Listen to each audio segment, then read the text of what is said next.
On today's show, we're talking about manufacturer warranty programs, but we're going to do it a little different.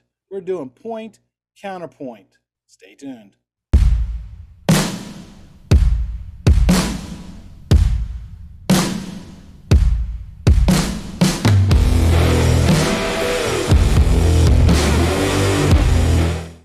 Welcome to the show where we tackle the tough questions submitted by installers, estimators, project managers, customers, and all ICT personnel. We are connecting at the human level so that we can connect the world. If you're watching this show on YouTube, would you mind hitting the subscribe button and also the bell button to be notified when new shows are being published? If you're listening to us on one of the podcast platforms, would you mind giving us a 5-star rating? If it's not going to be a 5-star rating, get in touch with me and let me know what I can do to make this show a 5-star rating. Those two little things helps us break the algorithm so we can get this content out to more people so we can educate, encourage, and enrich the lives of the people in the ICT industry. Hey, what are you doing Thursday night, 6 p.m. Eastern Standard Time?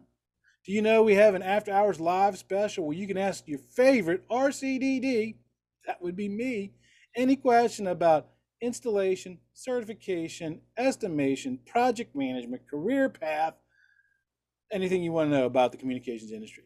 But I can hear you now, but Chuck, I'm driving the truck home at 6 p.m. and I don't want to be watching my phone. I might get into an accident. That's okay. They are recorded. Yes, and you can go to watch them on YouTube. You can watch them on LinkedIn. You can watch them anywhere. They're recorded. Then they're also put on our webpage, letstalkcabling.com. Also on the screen, you'll see a QR code. Click on that QR code and you can find all of our social media platforms. You can buy me a cup of coffee. You can even schedule some one-on-one time with me via Zoom call. So today's show was inspired by one of our posts on LinkedIn.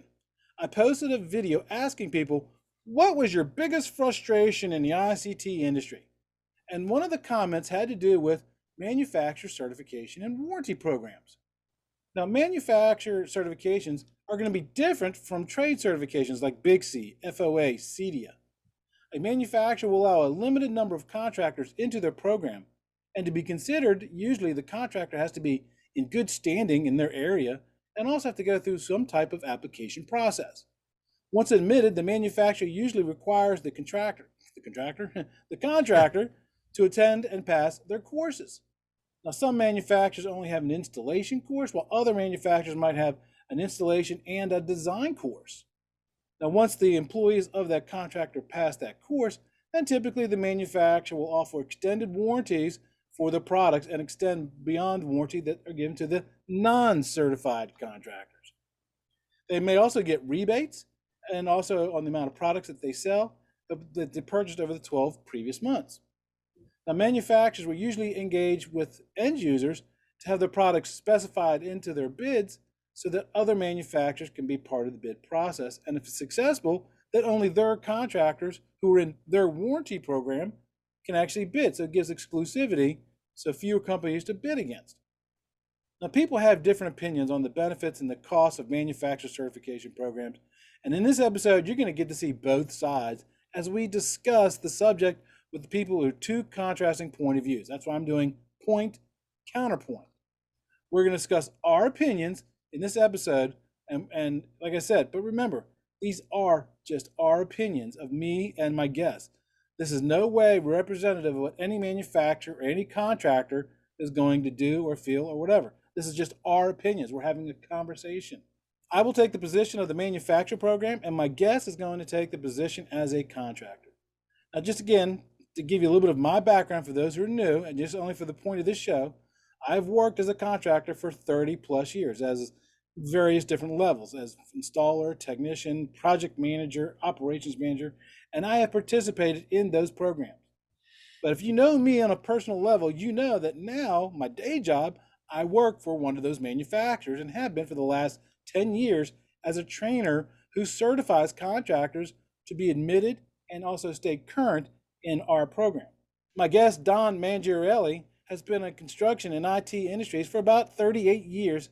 He has served as an IT manager for 12 years, where he conceived of, implemented, and managed ICP for a commercial real estate company that specialized in owning and managing office buildings. 12 years ago, he ventured out on his own where he started out and ran into two IT service companies in Hawaii and also in Washington. Now under one roof, called lowvoltagecabling.com, and specializes in structured cabling, fiber optic cabling, access control, CCTV camera, and retail IT services for the big box retailers. Don spends his time between Hawaii and Washington, with about 50% of time in each state. Don, welcome to the show. How are you doing, my friend? I'm doing great. Thank you, Chuck. It is a pleasure having you. We had a great pre-show discussion, and you and I seem like we've chewed on a lot of the same cloth.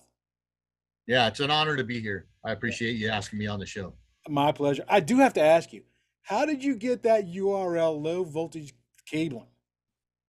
Well, I went on GoDaddy looking for a good name in low voltage cabling, and I came across lowvoltagecabling.com, and let's say that I got it for a sale price.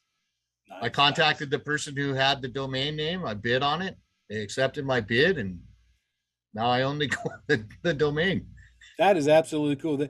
There's a website out there that you can put in a domain name and find out what is the value of that domain name. I bet you Right. that name is probably worth a pretty penny now. It's about $1,500. It's about twice as much as what I paid for it. Who knew? Who knew that URLs could be a good financial investment? Right.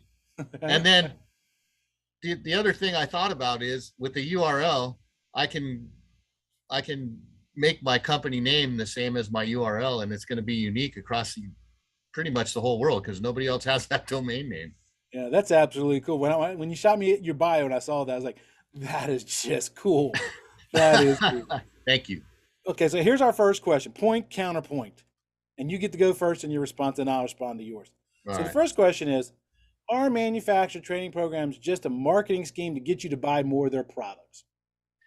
There's two sides of that coin.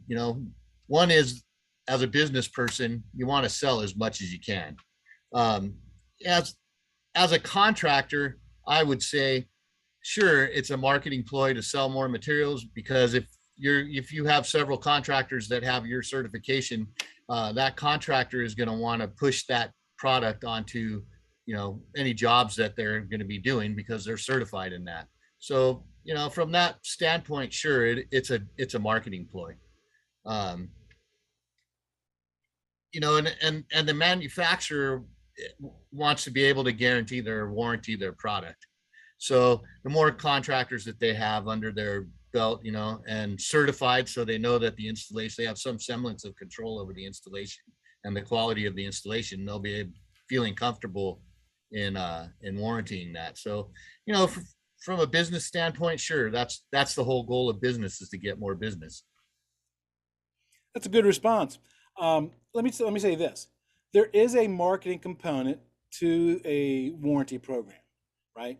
Because there are customers out there who perceive their value in the length of the warranty that is offered by the manufacturer for the products. And let me explain. Absolutely. So it used to be that you'd only get 12 months to 3-year warranties. And then people started doing the 10-year warranties, the 15-year warranties, the 25-year warranties, the lifetime product performance warranties. Here's the trick. The average lifespan of a structured cable plant is about 7 to 12 years. Now, that doesn't mean the cable just all of a sudden goes bad. It means that there's some new processor, some new operating system that causes the computers to need more bandwidth, and the cable that we install just is what they call legacy cabling, and you need new cabling. So customers tie into that, and also they perceive a better value with something that has a higher warranty. So they're going to pay more for that kind of stuff. So there is a marketing component to it. I'll grant that 100%. And there are some manufacturers out there, and I won't say who they are. It's not, I guess I will say this is not the one I work for, but there are some companies out there, manufacturers, that the contractor warranty program falls under the direct supervision of the marketing department. And that should tell you something right there, right? So for me, again, from a manufacturer's perspective, the whole idea of putting out a warranty program is you're going to provide the complete package for the end user. The end user being who's going to hire you to do the work, the contractor, and buy our products. It's a complete package because if they know that they select ABC Manufacturing, there's a list of certified contractors who are trained and willing and ready to go out and do that. Now, I'm going to key in on one thing that you said, Don. You said more contractors. The better warranty programs are going to be exclusive. They're not going to let every Billy Bob Joe trunk slammer into the program. They're going to want the quality people who've been in their industry, in their areas, who have a proven quality track record. So they're not just going to let just anybody in there. So now think with the customer point of view. They're buying products that they think it's going to get a lifetime warranty. It's going to last forever. And they got hand selected contractors who are high quality who are going to be doing that work. Does that sound fair? Yeah. And, I mean, being a businessman, I can understand both sides. Being a contractor and a small contractor at that, then it becomes unfair at a certain point. And I understand that a manufacturer is putting out a warranty on their product and they need to be able to assure that they have control over the installation of that in order to stand behind their warranty. So, from that standpoint, I can understand both sides of that coin. Yeah, a lot of people don't think about the flip side of that, right? And I'm glad you said that you did. The manufacturer is on the hook because Right. if something goes wrong because of an installation issue, not necessarily when you're a manufacturer and you're making millions of products a day, right? I mean, the law of averages sooner or later going to catch up with you. If you put out 99.99999% no problem great products, there's always that 0.00001%, and you multiply that by 2 million Millions, billions, devices, sooner or later something bad is going to go out the door. Right. So the manufacturer's on the hook for doing that. So they're going to want to make sure that they are teamed up with quality people. So I'm glad that I think you and I kind of almost somewhat agree on that point of view. Almost. It sounds like we're very similar. There's definitely points I agree with that on. Yeah. I was expecting this to be more like an argument. No, manufacturers are bad. No, contractors are bad. When we get down into it, there will be. Yep. Okay, here's question number 2. Why do manufacturer training programs seem like pizza diploma programs and they're only there to show new products? Now, before you actually, I get the answer first. For those who don't know what a pizza diploma program is, I don't know if that's an industry term or not. I think that's just a Chuckism. And as I mentioned before, I spent 30 years as a contractor, right, working in the field and project management. And what I call the pizza diploma programs is when the manufacturer would come in for one of their so-called classes, and then they show, oh, here's our new jacks, here's our new cable. Hey, look, there's some pizza in the back. Thanks for coming. Here's your certificate, right? Yeah, the industry. So I get to go first. So here's my response. This used to be extremely commonplace. And it used to be that a lot of times those training programs were usually offered by the local sales rep. And what's a sales rep's primary main concern? Selling. So the whole training thing for the warranty program was kind of like a backthought. So they just want to get in, they just want to show you the new stuff so you can buy it. But a lot of the better manufacturers, what I call the tier 1 manufacturers, and you can probably know who they are without me naming them, they've gotten really good at their training programs. And they're very qualified. Matter of fact, a lot of the manufacturers now have their own training programs, training managers, and they actually will take their curriculum and get it certified for continuing education credits through Bixie. Of course, they're going to intersperse their products within that system, within that training class, because that's what you're there for. But I think they've gotten a lot better. I still think there's some out there that can use improvement, but I think the majority of them out there now are I think they're worthwhile for most of the programs. What's your response, Don? I'm very familiar with in the computer industry and the IT industry, we used to call them paper certification. When somebody would come out with a system engineer certification and they would get the certification, but they had no experience. And so it's sort of akin to, getting a college degree. Just because you have a business degree, now you got to go out and get the experience. And that's where you build value in your own brand. And so, you know, I agree that the pizza certifications, while it's great as a contractor to have every certification under the sun, because you can work on every project that demands a certification, it cheapens the certification. And so from a contractor's standpoint, it's not good to have pizza certifications out there. It's much better for us to be sending our workers into those training programs and get properly trained on how to install a system, so that when we go out there, as a contractor, I represent, if I'm working with your company, for instance, I represent your company. I'm the face of that company when I go out there, and I want to do a good job, because I know that if I do a good job on that site, that whoever the contractor is on that site is going to go, wow, those guys put in some quality work. We want to hire them again. And it's going to mean more work for me, and it's going to mean more sales for your company, and on down the line. So when you start getting those cheap certifications out there, and then you get, your run of the mill techs that go out there and didn't really go through any kind of training program, and they install it, and then something goes wrong, you get called back. And as a contractor, that costs me money too. I don't want to get called back to the job. I want to do it right the first time and get out of there and get on to the next job. That's how we make money. We don't make money by sending our technicians back to fix stuff that we didn't do right in the first place. So, from a contractor standpoint, it's definitely something that we need to have in place, where we have a quality training program, and our employees are going to be trained in a quality manner, and then they're going to be able to go out and do quality work. It's your brand, it's my brand, it's, all the way down the line. Two things I want to key in on your point there. Number one, you said when contractors have every certification, a lot of the manufacturers, when you apply to the warranty program, they're going to look at those, and they're going to want to make sure that you're not, certified to put in manufacturer B and manufacturer C and manufacturer D, because there's a conflict of interest there. Correct. And I think you kind of keyed in on that, and you hit it Yeah. right. We're a brand, and we're working together. And I think when it's done right, it's gonna hit on all cylinders. Right. And then, it instills confidence in your product, and it instills confidence in our ability to install your product and stand behind the warranty. Right. Even if the warranty is a lifetime, as you mentioned, a lifetime is really about 7 to 10 years. But, somebody hears lifetime warranty over 25 years or 20 years, they're going to go, oh, well, that must be a really good product. And I want to make sure that product, once we install it, is going to last for that period of time. When you know how to judge one from a manufacturer's point of view.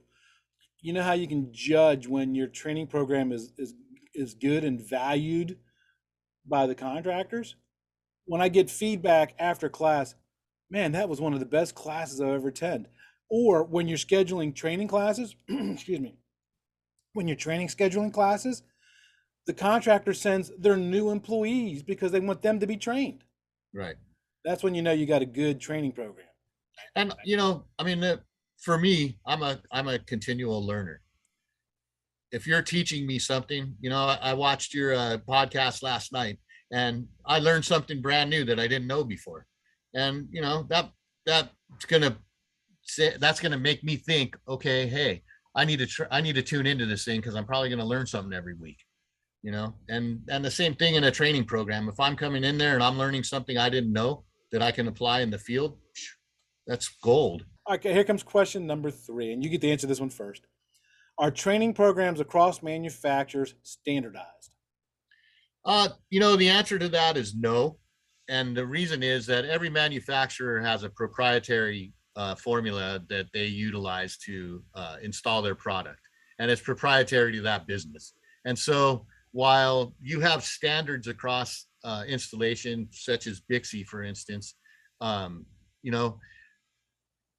that's not necessarily the case with CommScope or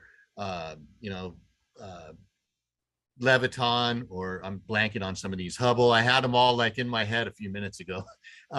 and so forth down the line, where they have a certain way that they want, a certain proprietary way that they want their systems installed in order to guarantee that they can stand behind the warranty. And so it just by default, it can't be standardized. And from a contractor standpoint, especially a small one, it's difficult for me. I can't bid on every job that requires a certification, for the same reason you said in the last question. You're as a manufacturer, you're not going to want some contractor that has certifications from 3 other companies. You want somebody that is going to install your product and your product only, and they're going to do it really well. And so from a contractor standpoint, I would much rather see something that's standardized, because it makes it, for me, the ability to be able to bid across several manufacturers' jobs. So it would benefit me as a contractor to see standardized certifications, where we have an installer certification from Bixby, for instance, where I can hire Bixby installers and have 3 or 4 crews out there that are Bixby certified, and they can install any manufacturer's platform, and the manufacturer will be happy because they know they're getting a quality installation that they can stand behind, and the customer at the end will be happy because they know that they're having quality personnel doing the installation. So I got 2 points, 2 responses to your question. And first off, I got to say this. I have to default to your judgment on this question, because I have not sat in a contractor class in over a decade. Right.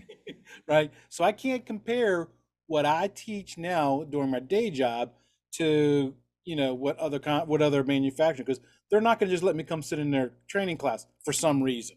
Right. Not sure right. why. not I wonder sure why. But here's my feelings. Okay. I feel that any good manufacturer training program, should have a good mixture.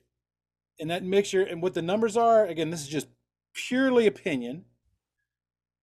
90% code, standards, installation practices, bonding and grounding, administration, things that you need to know to be a good quality installer. And then the remaining portion of that, the specifics for the products of that manufacturer, right? And you hit the nail on the head. If you take a shielded connector manufactured by the company I work for, and you compare it to a shielded connector to one of our competitors, the termination process is going to be different. And Correct. and that's driven by patents, right? When we come out with something, we're going to patent it. Well, the competitors can't copy our stuff because we're protected by a patent. So that's going Right. that legal protection is going to drive some differences. Correct. Now here's another one of my opinions, and this is no reflection on my day job or any of the manufacturers, but I think some consideration should be given for contractors who have Bixby certified people on staff, right? And what do I mean by that? I mean, if you're a contractor and it comes time to renew your warranty program, and you've got 10 technicians, and let's say 4 of them are Bixby technicians and the rest are Bixby certified installer copper / installer fiber. Well, then maybe they don't need to sit through the full day program to learn the codes, the standards, the bonding and the grounding, and maybe they just need a refresher on, look, here's our new cable, here's how you terminate the new cable, and here's what's changed in the codes and standards in the last few months. Those, again, just purely my opinions, not reflective of who I work for. From a contractor standpoint, because the industry is cyclical, when the everybody's working when the economy is good, and when the economy's on the downslide, then not as many people are working, and you have a lot of people who are changing companies. Even on the upside, because you have so much work going on, you got a lot of guys that are changing companies. So if I send, as a small company, if I send my guys out to get certified by one manufacturer, it becomes difficult. It becomes difficult to hold on to those guys, and it becomes costly, because then the next job that comes up, I got to send a whole new crew out there. So if that keeps going on, pretty soon I'm not going to be in business anymore.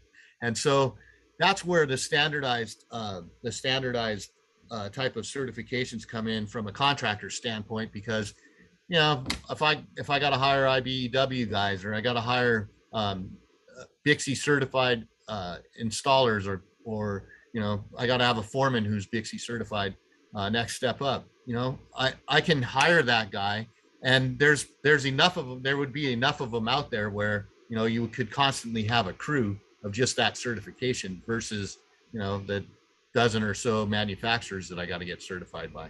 Right. Okay, fourth question, and I get to respond to this one first.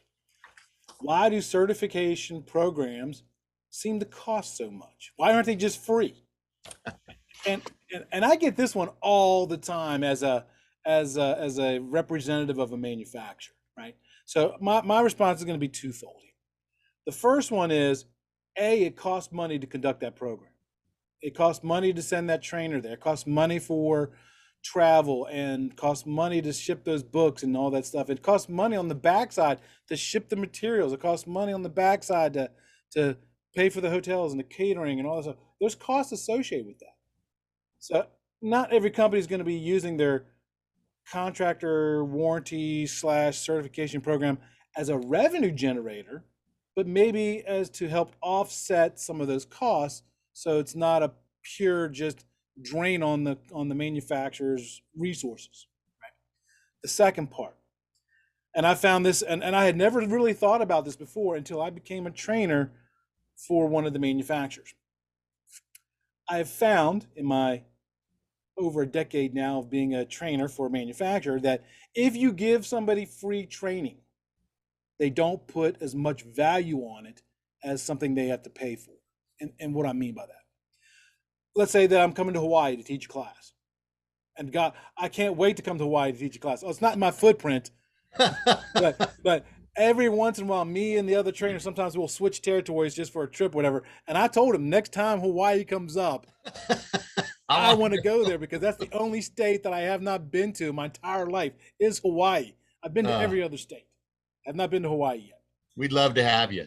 Cool. Well, when I come out there, you and I have to meet up for a cup of coffee. Yeah, for sure. So what I found, so I'm coming to Hawaii to teach a class, right? And let's say that, and we all know that, for those who don't know this, Hawaii is not a pretty populated area when you compare it to like New York or Philly or right. Atlanta. So there's not that many contractors. So it's also very cost prohibitive to go there. So if I go there to teach a class, and let's say, and there's a lot of pre-planning, and I go and let's say I schedule the class, and I got 15, 20, 25, 30 people scheduled to come to my class, and it's a free class, right? What will happen is the day before the class, I guarantee you 1 or 2 or sometimes even 3 of the contractors will call us up. Oh yeah, well, we got awarded a project last night. We can't send people. Right. And now as a manufacturer, we've invested all this money, time, and resources because there's no value on it. Now, if there's a price for it, then they're like, oh, no, we've paid for that. You got to go. And I got a third point. And I can't speak for other warranty manufacturers' programs because I don't know what they charge or even if they charge. But I do know when I compare what we charge, the company I work for charges for a class, it's a bang for the buck. It's right. A boiled down 1-day Bixie course. And if you go to Bixie to sit in a 1-day class, you're looking at $2,000. Right. $2,000. And our class is nowhere near $2,000. Right. So what's your response, Don? As a contractor, there's a lot of value in getting a manufacturer's certification. And, the value is determined by, how many jobs you get that require that manufacturer's certification. So if I go and I send my guys to a free course, I don't have much motivation to go get jobs for that manufacturer because it was free. It didn't cost me anything. If I got to pay, to send 5 guys up there and it cost me $3,000, for instance, I'm going to make sure that I reap that $3,000 back. And so I'm going to go out and bid on projects that require that manufacturer's products. Having said that, if I get slotted into one manufacturer and then I go look on the construction boards and there's no jobs for that manufacturer and I paid $3,000, then the value isn't there so much for me. So, I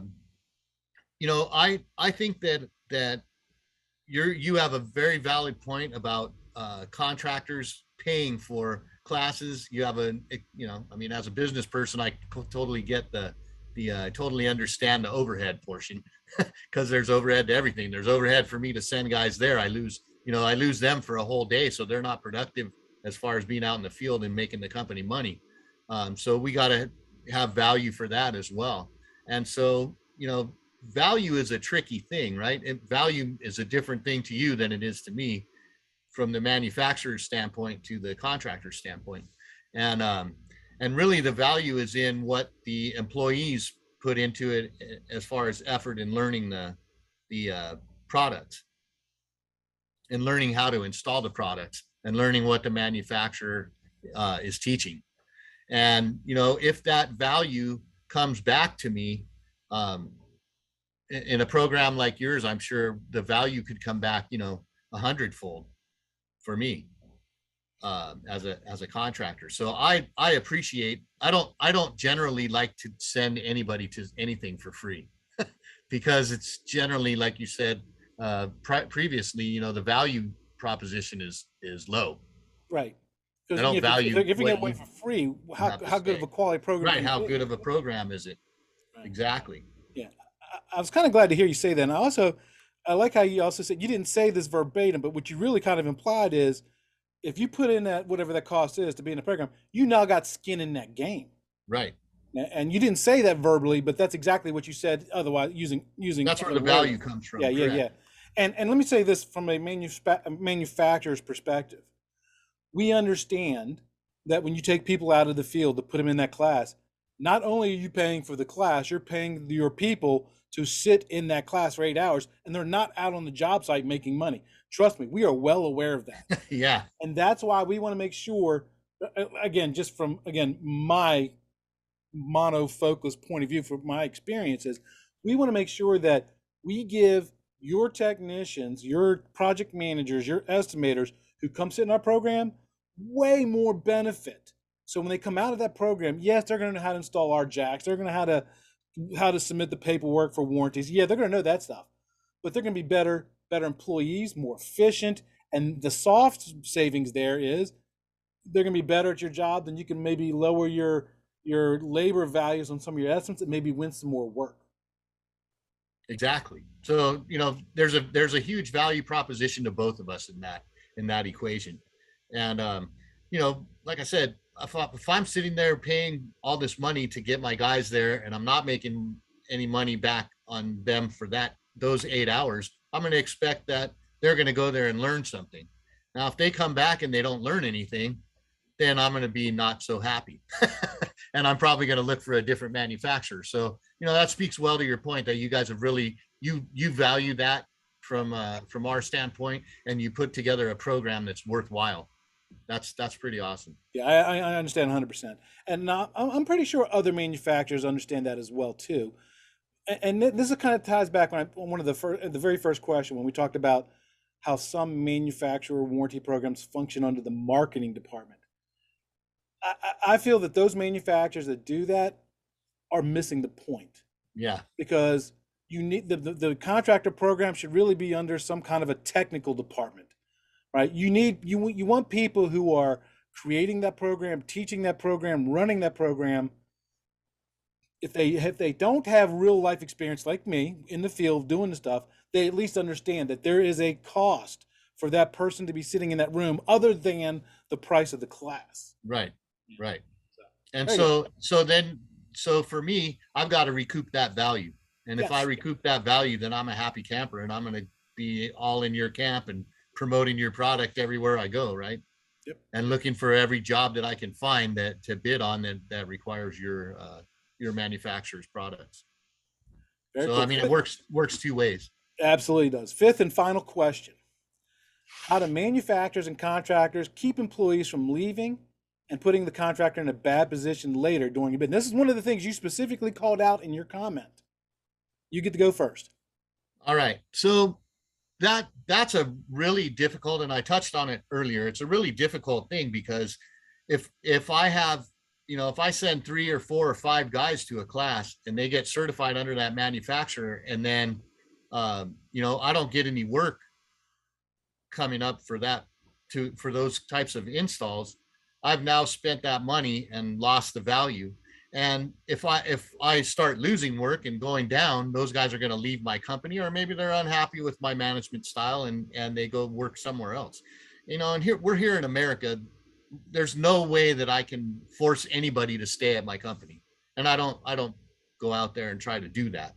Um, you know, the way that we can do that is by having a standardized certification.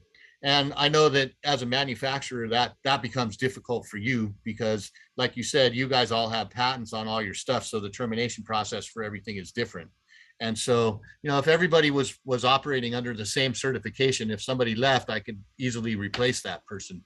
But if I send them to your class and they're only certified under your manufacturer, if I lose that person, it's hard for me, especially because you guys limit the amount of contractors that you take into your program. It's hard for me to go find a replacement for that guy or girl, or Yeah, exactly right. And a lot of people don't realize that. I mean, um, to hire somebody new within a company, right? And I don't put this out there very often because I don't want people to think ill of me, but I've got 3 degrees. Right? I've got a bachelor's in business management. I got a bachelor's in marketing, and I got a master's in business as well. I don't put that out there very often because some people will look negatively upon me for having those 3 degrees. And I only got them because the company I worked for at the time, in order to get promoted, to get past that glass ceiling, right, I had to have those pieces of paper. right. That's why I got them. So what I've found is there's a couple components here, right? The first component is from a manufacturer's perspective. How can a manufacturer protect our contractors? Because a lot of people lose track of this. It's a relationship. And if either one of our party loses that value in a relationship, it's no longer a functioning relationship, right? So one of the ways that a manufacturer can and should protect their contractors is making that certification stick with the company. And what I mean by that. So many years ago, I became a Bixby certified trainer when I worked for one of the largest contractors in the US. Right? And the company sunk about 10 grand in me to go take that class, 2 weeks salary, take the class, pass it, the cost of the exam, travel expenses, about 10 grand. Now, when I left that company years and years and years later, because I didn't leave right away, I actually got promoted, and then they wanted me to move to a different state, and I said, no, thank you. That certification stayed with the company. That's why if you ever pay attention to my podcast, I say former certified Bixby trainer. Right. Because I can't say I'm a certified trainer anymore. But here's the thing. I still have the knowledge in my head from those 2 weeks that I spent in Tampa. right. Right? And the field time that you spent, right? Yeah, exactly right. I was telling somebody just the other day, I can literally document, show you names and email addresses of 15,000 people that I've taught over the last 10 years. And I've taught more than that. There's a bunch classes that I'd never captured spreadsheets for, right? So one of the things we can do is, as a manufacturer, saying, you know what? Yeah, you sat in this class. Here's your certificate for passing the exam and doing the hands-on. But just know that if you leave the company, that a manufacturer certification stays with the company. It doesn't go to you to your new company. Right. That's one of the ways I like that we that. can protect you. Yeah, that would be fantastic from a contractor standpoint. Being a small guy and not being certified by any manufacturers, I didn't know that. I don't know. Like I said, I learned something new from you again. Yeah, I'll remember this. Yeah, I don't know if every manufacturer does that. I do know of one that does. And it's just one of the ways that you can protect the contractor, because we do understand that there is a significant investment on your part by putting somebody in that. Now, counterpoint to your point, one of the ways that you can protect yourself, and you probably already know this, I'm probably preaching to the choir because you strike me as somebody who's pretty stinking knowledgeable in this industry, right? A training agreement. right? You just have that person sign a training agreement for 1 year, 2 year, whatever, and you prorate it and say, look, I'm paying. I'm just going to throw Right. numbers out there. These are not real numbers. I paid $500 for you to sit in that class, and then 8 hours of your salary, it comes to a total of $1,200 training investment. If you save 2 years, we're good and clear. If you Right. leave in 1 year, it's prorated. You owe me half of that. Right. So that's a way that, as a company, you can protect that. And I'm sure you also know this as well. And I'm sure this is not an issue with you, but this is to all the other contractors out there: is if you treat your people like they're valued, you think about them before you think about your customers, they're not going to want to leave. Don't Not get me gonna wrong. want to Yeah, leave. yeah. There's always that one. There's always those people that they're going to jump for because that company over there offered me 5 cents more an hour. There's always going Right. to be those. Always And going to there's be. nothing you can do about Yeah, that. And and that's where the trading agreement protects you, right? And that's why a lot of companies will typically only send what I call their core members, the core members right. of the company, Right. not the people who just came on board that don't have a proven track record yet, and Right. they don't know if they haven't proven their loyalty. Right. So those are the two ways. Very cool. I thought there was going to be more back and forth, More and I thought back it was and going to be more forth. So argumentative. I'm sorry, man, but being a businessman myself, I can understand how, I mean, I'm always thinking about that, right? If you only think like this and you don't consider the other person's point of view, you're going to do very few deals in this world. And I'm looking to build. I don't know if you can see my little list back here on the board, but I'm looking to build the largest cabling contracting company in the Western United States, cabling company and IT services, in the Western United States. And so um, I have to be able to think critically and consider all sides before I go into a conversation. I, So, I really I, thought this would be more combative. I really, really did. I have a lot of thoughts around um, around the stuff that you have put out there, and some of my thoughts, I go back. I'll have a thought when you post something, and then I'll be like, "Wow, that's ridiculous," and then I'll go back and think about it later, and I'm like, he kind of has a point there. Um, Me and you have you're college educated. I'm high school educated. I went to the school of hard knocks. I right out of high school, I went into construction. I did framing for 15 years. I I did everything under the sun, hard labor. And then the economy crashed here in Hawaii, and my wife was like, we just bought a house. We have a mortgage payment. We have 2 car payments. We have a kid and another one on the way. You need to get a real job. I'm like, yeah, but I don't know what I want to do when I grow up. And she's like, well, when you're not working, you're always fixing people's computers. Why don't you do that?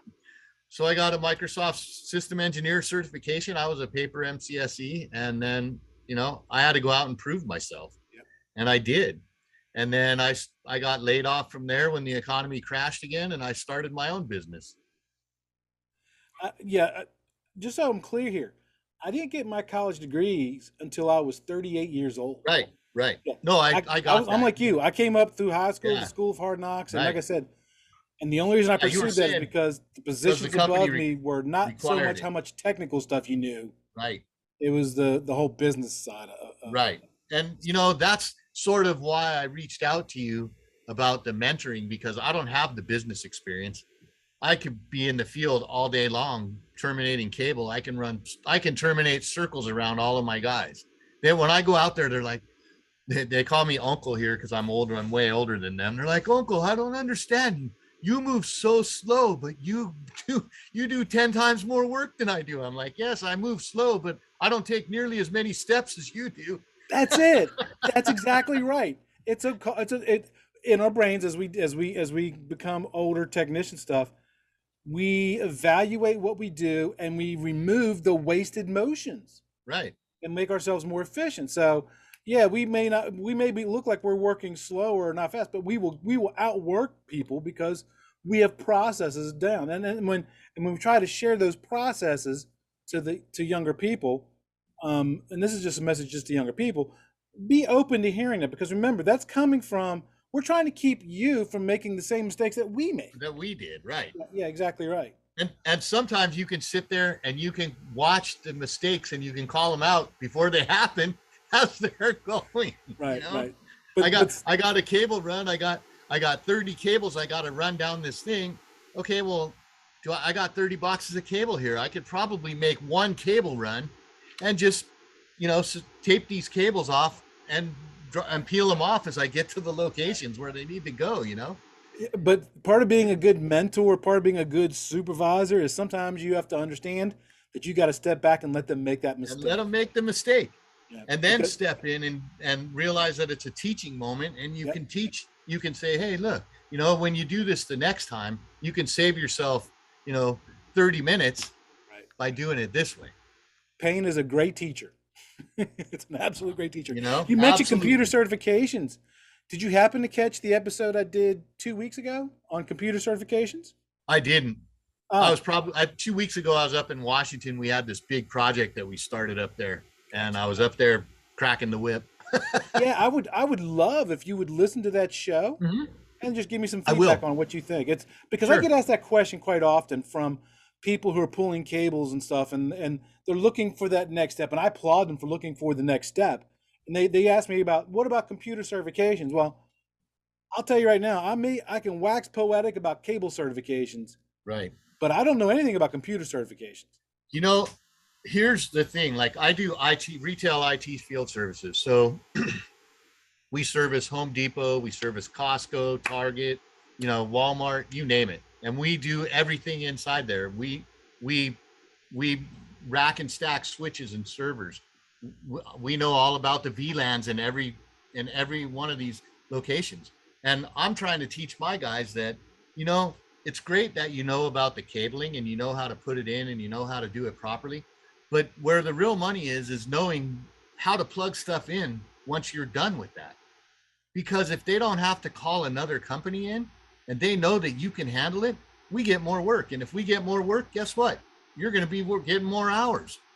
And everybody's going to be happy in the end, And I can't tell you how many cabling guys I have come. Oh yeah, I know networking. Yeah, I know. Okay, great. I send them out to a job to install a printer, and they can't figure it out. How do you get the IP address off this thing?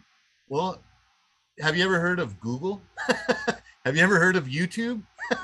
I learned almost everything I know from Google and YouTube. Words of a wise man, Don. I appreciate you. I appreciate you, man. That's basically what I try to impart with those guys is be a lifelong learner. Problem solvers are a dime a dozen. Our problem finders are a dime a dozen. Be a problem solver because they're rare, and that's where your value is. Learn to establish value in yourself. Very cool, Don. All right, I appreciate your time. Until next time, everybody. Remember, knowledge is power. That's it for this episode of today's podcast. We hope you were able to learn something. Make sure to subscribe so you don't miss out on future content. Also, leave a rating so we can help even more people learn about telecommunications. Until next time, be safe.